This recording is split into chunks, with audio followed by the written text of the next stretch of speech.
Assalamualaikum warahmatullahi wabarakatuh. Sepanjang sejarah, berikut adalah beberapa peristiwa yang terjadi di bulan Ramadan. 1. Peristiwa di masa Nabi Muhammad Shallallahu Alaihi Wasallam. Turunnya wahyu pertama tahun 610 Masehi. Al-Quran pertama kali diturunkan di Gua Hira kepada Nabi Muhammad Shallallahu Alaihi Wasallam pada malam Lailatul Qadar yang terjadi pada salah satu malam ganjil di 10 hari terakhir di bulan Ramadan. Wahyu pertama dalam peristiwa malam Lailatul Qadar merujuk pada turunnya wahyu pertama dari Allah kepada Nabi Muhammad SAW melalui malaikat Jibril di Gua Hira. Peristiwa ini menjadi momen penting dalam sejarah Islam karena menandai awal turunnya Al-Quran. Pada saat itu, Nabi Muhammad SAW sering menyendiri di Gua Hira, sebuah gua di Jabal Nur, gunung cahaya di dekat Makkah. Beliau bertafakur dan merenungkan kondisi masyarakat Quraisy yang penuh dengan maksiat dan penyimpangan, seperti penyembahan berhala, ketidakadilan sosial, dan ketidakpedulian terhadap kaum lemah. Peristiwa turunnya wahyu pada malam Lailatul Qadar di bulan Ramadan. Malaikat Jibril datang membawa wahyu pertama berupa 5 ayat dari surat Al-Alaq yang artinya, bacalah dengan menyebut nama Tuhanmu yang menciptakan. Dia telah menciptakan manusia dari segumpal darah. Bacalah, dan Tuhanmu lah yang maha pemurah, yang mengajar manusia dengan perantaraan pena. Dia mengajarkan manusia apa yang tidak diketahuinya. Malam Lailatul Qadar adalah malam yang lebih baik dari 1000 bulan. Turunnya wahyu pertama menandakan dimulainya risalah kenabian Muhammad Shallallahu Alaihi Wasallam, sekaligus simbol cahaya ilmu yang menerangi kegelapan, kebodohan, dan ketidakadilan.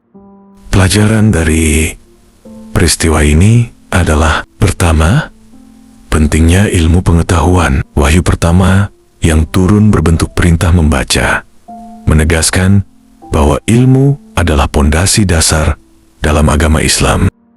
Yang kedua, kesucian malam Lailatul Qadar. Malam ini menjadi momen yang sangat berharga bagi umat Islam untuk beribadah dan mendekatkan diri kepada Allah.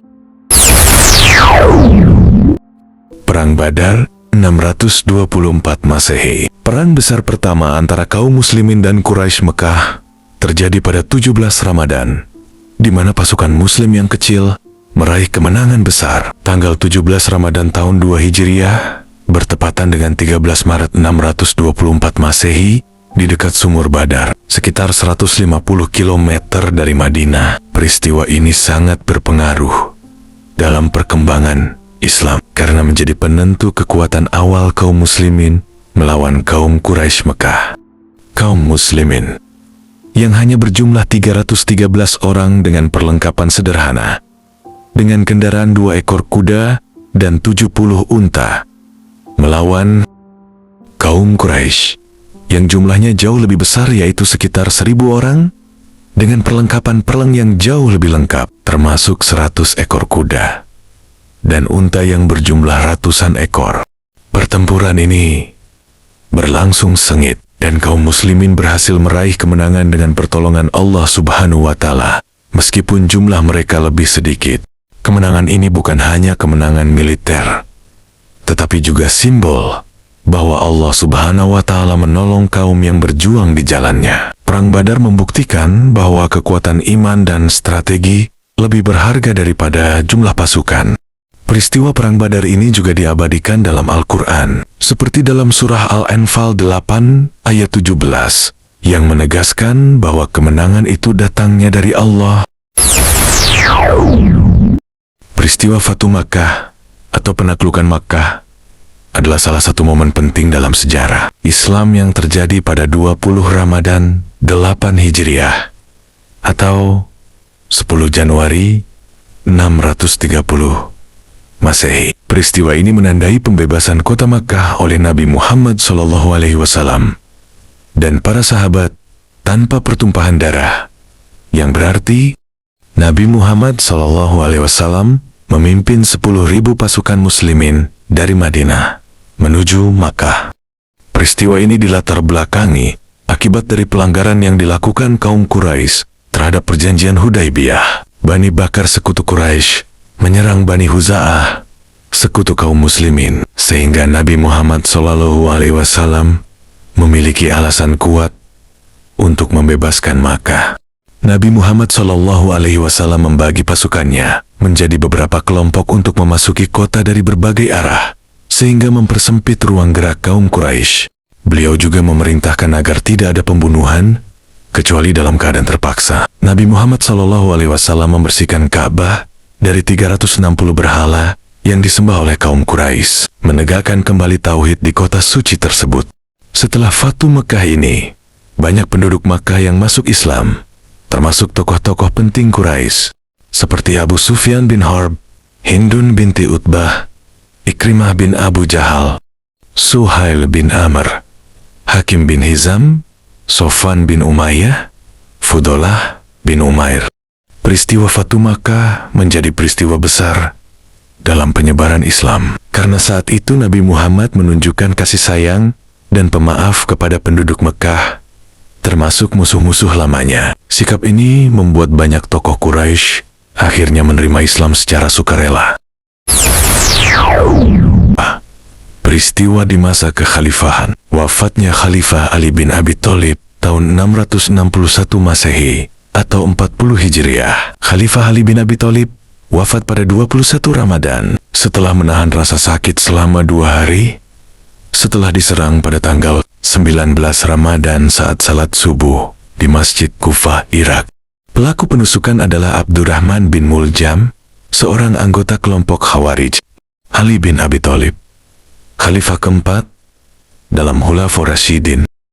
Abdurrahman bin Muljam menyerang Ali dengan pedang yang telah dilumuri racun. Ali mengalami luka parah di bagian kepala akibat tusukan tersebut. Motif penyerangan: Abdurrahman bin Muljam dan Khawarij menganggap Ali telah menyimpang dari ajaran Islam karena menerima arbitrase atau tahkim dalam perselisihan politik dengan Muawiyah. Khawarij adalah kelompok yang menentang Ali setelah Perang Siffin dan peristiwa tahkim atau arbitrase antara Ali dan Muawiyah.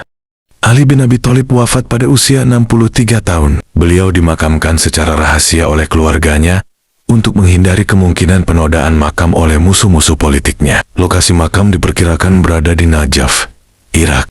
Pelaku penusukan yaitu Abdurrahman bin Muljam ditangkap dan dihukum mati setelah wafatnya Ali bin Abi Thalib.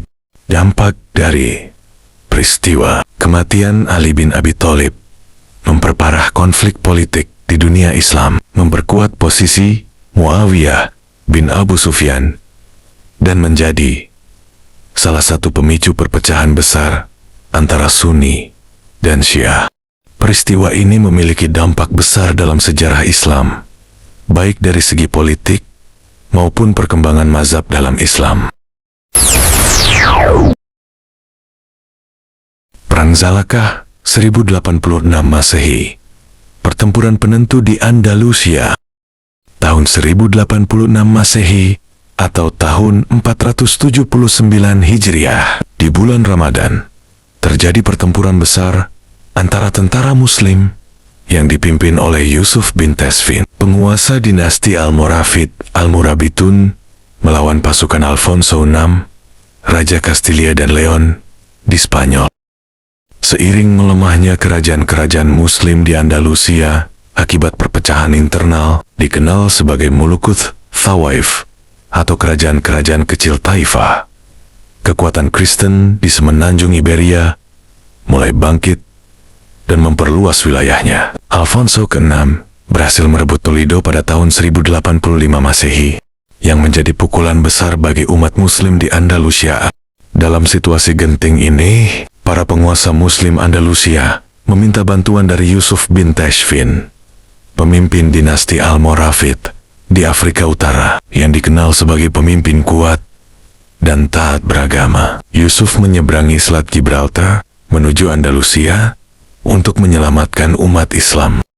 Pertempuran Salakah dikenal juga sebagai pertempuran Sagrajas terjadi di dekat Badajoz, wilayah barat, daya Spanyol. Yusuf bin Tesfin memimpin pasukan gabungan Muslim yang terdiri dari tentara Almoravid dari Afrika Utara dan pasukan Muslim dari berbagai kerajaan Taifah di Andalusia, termasuk Sevilla, Granada, dan Badajoz.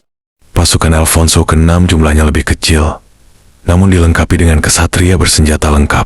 Pada pagi hari Jumat, 23 Oktober tahun 1086 Masehi, yang bertepatan dengan bulan Ramadan, pertempuran dimulai. Yusuf bin Tesfin menggunakan taktik militer cerdas dengan membagi pasukannya menjadi beberapa lapisan.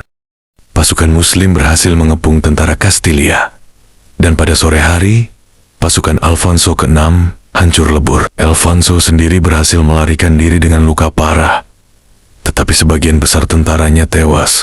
Dampak dan signifikansi kemenangan ini menjadi penanda penting dalam sejarah Islam di Andalusia.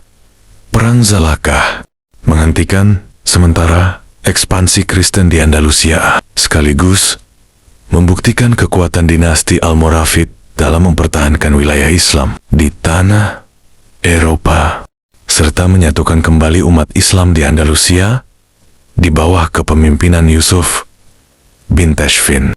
Namun, sayang, kemenangan ini hanya bersifat sementara. Setelah kematian Yusuf bin Tesfin, kekuatan Muslim kembali melemah, yang akhirnya mempercepat jatuhnya Andalusia ke tangan kerajaan Kristen pada abad-abad berikutnya. Perang Hattin 1187 Masehi, jalan menuju penaklukan Yerusalem. Tanggal 4 Juli tahun 1187, pasukan Muslim yang dipimpin oleh Salahuddin Al-Ayyubi menghadapi tentara salib dalam Perang Hattin di wilayah dekat Danau Tiberias, Palestina. Pertempuran ini menjadi salah satu kemenangan paling gemilang dalam sejarah Islam yang membuka jalan bagi penaklukan kembali Yerusalem.